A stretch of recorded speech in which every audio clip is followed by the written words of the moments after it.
Seoul is seen as setting a great example of socio-economic development. As inter-Korean ties improve, some are optimistic its experience could advance human development in the north.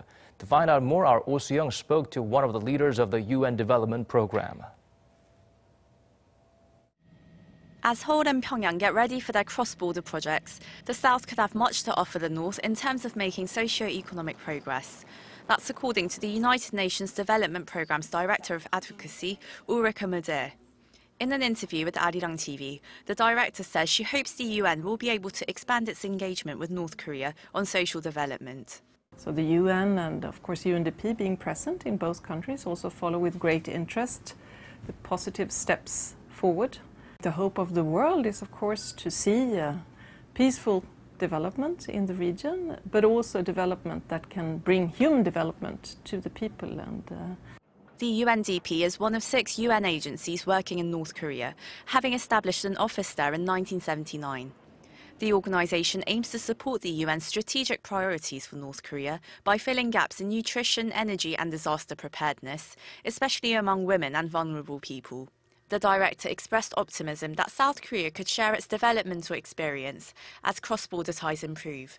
I am sure and convinced that South Korea has a lot of positive examples to bring, and these Sustainable Development Goals has a heading that says "Leave no one behind." And I know that there is also an engagement in Korea in the important area of gender equality, and this is also something that we would like to bring also to any development engagement that we have as UNDP. The director is currently in Seoul to discuss ways to deepen cooperation with South Korea's foreign aid agency KOICA in order to share successful policies with other countries.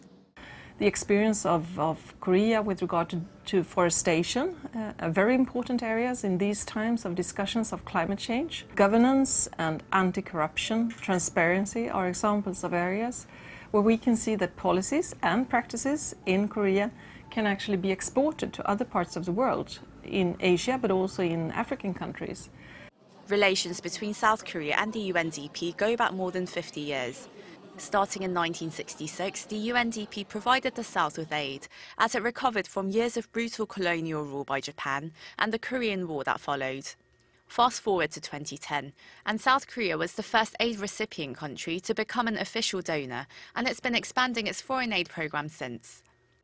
The UNDP official hopes Seoul will continue promoting multilateral cooperation amid the rise of nationalism and populism, which could hinder the UN's global development goals. Oh Soo-young, Arirang News.